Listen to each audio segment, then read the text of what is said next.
लीजिए सुनिए मुंशी प्रेमचंद के लिखे कथा संग्रह मानसरोवर 8 की कहानी परीक्षा, मेरी यानी समीर गोस्वामी की आवाज में। जब रियासत देवगढ़ के दीवान सरदार सुजान सिंह बूढ़े हुए तो परमात्मा की याद आई। जाकर महाराज से विनय की कि दीनबंधु दास ने श्रीमान की सेवा 40 साल तक की। अब मेरी अवस्था भी ढल गई, राजकाज संभालने की शक्ति नहीं रही। कहीं भूल चूक हो जाए तो बुढ़ापे में दाख लगे, सारी जिंदगी की नेकनामी मिट्टी में मिल जाए। राजा साहब अपने अनुभवशील नीति कुशल दीवान का बड़ा आदर करते थे। बहुत समझाया, लेकिन जब दीवान साहब ने ना माना तो हार कर उनकी प्रार्थना स्वीकार कर ली, पर शर्त ये लगा दी कि रियासत के लिए नया दीवान आप ही को खोजना पड़ेगा।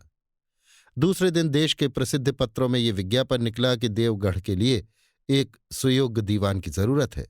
जो सज्जन अपने को इस पद के योग्य समझें वे वर्तमान दीवान सरदार सुजान सिंह की सेवा में उपस्थित हों। ये जरूरी नहीं है कि वे ग्रेजुएट हों, मगर हष्टपुष्ट होना आवश्यक है। मंदाग्नि के मरीज को यहां तक कष्ट उठाने की कोई जरूरत नहीं। 1 महीने तक उम्मीदवारों की रहन सहन, आचार विचार की देखभाल की जाएगी। विद्या का कम परंतु कर्तव्य का अधिक विचार किया जाएगा। जो महाशय इस परीक्षा में पूरे उतरेंगे वे इस उच्च पद पर सुशोभित होंगे। इस विज्ञापन ने सारे मुल्क में हलचल मचा दी। ऐसा ऊंचा पद और किसी प्रकार की कैद नहीं, केवल नसीब का खेल है। सैकड़ों आदमी अपना अपना भाग्य परखने के लिए चल खड़े हुए। देवगढ़ में नए नए और रंग बिरंग के मनुष्य दिखाई देने लगे। प्रत्येक रेलगाड़ी से उम्मीदवारों का मेला सा उतरता। कोई पंजाब से चला आता था, कोई मद्रास से, कोई नए फैशन का प्रेमी, कोई पुरानी सादगी पर मिटा हुआ। पंडित और मौलवियों को भी अपने अपने भाग्य की परीक्षा करने का अवसर मिला। बेचारे सनद के नाम रोया करते थे, यहां उसकी कोई जरूरत नहीं थी।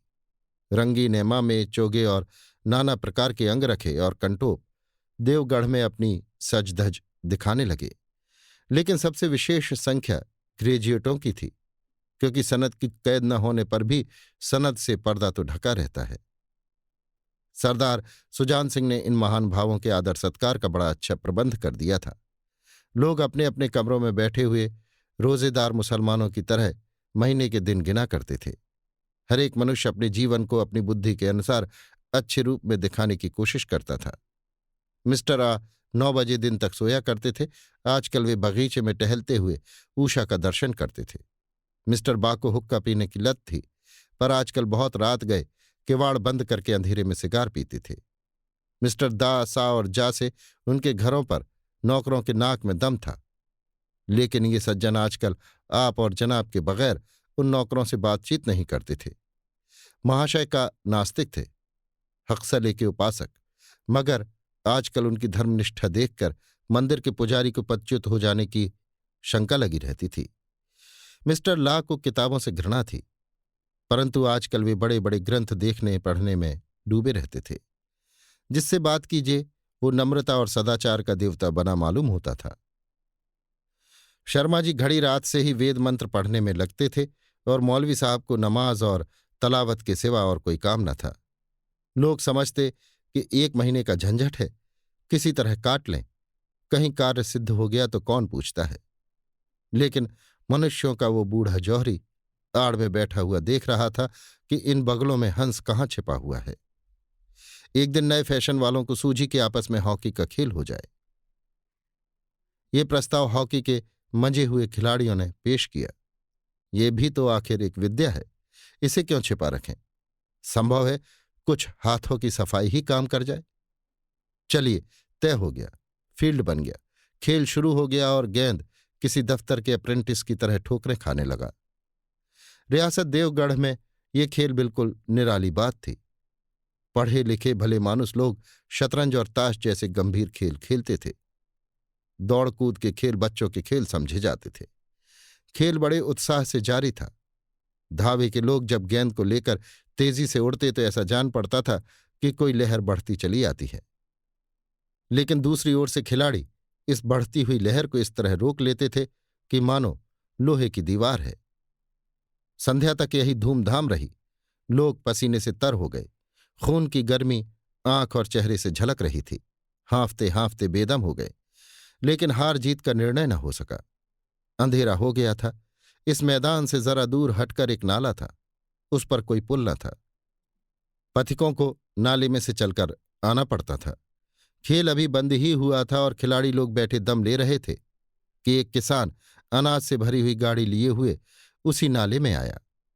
लेकिन कुछ तो नाले में कीचड़ था और कुछ उसकी चढ़ाई इतनी ऊंची थी कि गाड़ी ऊपर न चढ़ सकती थी। वो कभी बैलों को ललकारता, कभी पहियों को हाथ से ढकेलता, लेकिन बोझ अधिक था और बैल कमजोर। गाड़ी ऊपर को न चढ़ती, और चढ़ती भी तो कुछ दूर चढ़कर फिर खिसक कर नीचे पहुंच जाती। किसान बार बार जोर लगाता और बार बार झुंझलाकर बैलों को मारता, लेकिन गाड़ी उभरने का नाम न लेती। बेचारा इधर उधर निराश होकर ताकता, मगर वहां कोई सहायक नजर न आता। गाड़ी को अकेले छोड़कर कहीं जा भी न सकता। बड़ी आपत्ति में फंसा हुआ था। इसी बीच में खिलाड़ी हाथों में डंडे लिए घूमते घामते उधर से निकले। किसान ने उनकी तरफ सहमी हुई आंखों से देखा, परंतु किसी से मदद मांगने का साहस न हुआ। खिलाड़ियों ने अभी उसको देखा, मगर बंद आंखों से, जिनमें सहानुभूति न थी। उनमें स्वार्थ था, मद था, मगर उदारता और वात्सल्य का नाम भी न था। लेकिन उसी समूह में एक ऐसा मनुष्य था जिसके हृदय में दया थी और साहस था। आज हॉकी खेलते हुए उसके पैरों में चोट लग गई थी। लंगड़ाता हुआ धीरे धीरे चला आता था। अकस्मात उसकी निगाह गाड़ी पर पड़ी, ठिठक गया। उसे किसान की सूरत देखते ही सब बातें ज्ञात हो गईं। डंडा एक किनारे रख दिया, कोट उतार डाला और किसान के पास जाकर बोला, मैं तुम्हारी गाड़ी निकाल दूं? किसान ने देखा, एक गठे हुए बदन का लंबा आदमी सामने खड़ा है। झुककर बोला, हुजूर, मैं आपसे कैसे कहूं? युवक ने कहा, मालूम होता है तुम यहां बड़ी देर से फंसे हुए हो। अच्छा, तुम गाड़ी पर जाकर बैलों को साधो, मैं पहियों को ढकेलता हूं, अभी गाड़ी ऊपर चढ़ जाती है। किसान गाड़ी पर जा बैठा। युवक ने पहियों को जोर लगाकर उकसाया। कीचड़ बहुत ज्यादा था, वो घुटने तक जमीन में गड़ गया, लेकिन हिम्मत न हारी। उसने फिर जोर किया। उधर किसानों ने बैलों को ललकारा। बैलों को सहारा मिला, हिम्मत बंध गई। उन्होंने कंधे झुकाकर एक बार जोर किया तो गाड़ी नाले के ऊपर थी। किसान युवक के सामने हाथ जोड़कर खड़ा हो गया। बोला, महाराज, आपने आज मुझे उबार लिया, नहीं तो सारी रात यहां बैठना पड़ता। युवक ने हंसकर कहा, अब मुझे कुछ इनाम देते हो? किसान ने गंभीर भाव से कहा, नारायण चाहेंगे तो दीवानी आपको ही मिलेगी। युवक ने किसान की तरफ गौर से देखा। उसके मन में एक संदेह हुआ, क्या ये सुजान सिंह तो नहीं है? आवाज मिलती है, चेहरा मोहरा भी वही। किसान ने भी उसकी ओर तीव्र दृष्टि से देखा, शायद उसके दिल के संदेह को भांप गया। मुस्कुराकर बोला, गहरे पानी में बैठने से ही मोती मिलता है। निदान महीना पूरा हुआ, चुनाव का दिन आ पहुंचा। उम्मीदवार लोग प्रातःकाल ही से अपनी किस्मतों का फैसला सुनने के लिए उत्सुक थे। दिन काटना पहाड़ हो गया। प्रत्येक के चेहरे पर आशा और निराशा के रंग आते थे। नहीं मालूम आज किसके नसीब जागेंगे, ना जाने किस पर लक्ष्मी की कृपा दृष्टि होगी। संध्या समय राजा साहब का दरबार सजाया गया। शहर के रईस और धनाढ्य लोग, राज्य के कर्मचारी और दरबारी तथा दीवानी के उम्मीदवारों का समूह सब रंग बिरंगी सज धज बनाए दरबार में आ बिराजे। उम्मीदवारों के कलेजे धड़क रहे थे। जब सरदार सुजान सिंह ने खड़े होकर कहा, मेरे दीवानी के उम्मीदवार महाशयों, मैंने आप लोगों को जो कष्ट दिया उसके लिए मुझे क्षमा कीजिए। इस पद के लिए ऐसे पुरुष की आवश्यकता थी जिसके हृदय में दया हो और साथ साथ आत्मबल। हृदय वो जो उदार हो, आत्मबल वो जो आपत्ति का वीरता के साथ सामना करे। और इस रियासत के सौभाग्य से हमको ऐसा पुरुष मिल गया। ऐसे गुण वाले संसार में कम हैं, और जो हैं वे कीर्ति और मान के शिखर पर बैठे हुए हैं। उन तक हमारी पहुंच नहीं। मैं रियासत को पंडित जानकीनाथ सा दीवान पाने पर बधाई देता हूं।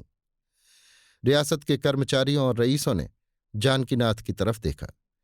उम्मीदवार दल की आंखें उधर उठीं, मगर उन आंखों में सत्कार था, इन आंखों में ईर्ष्या।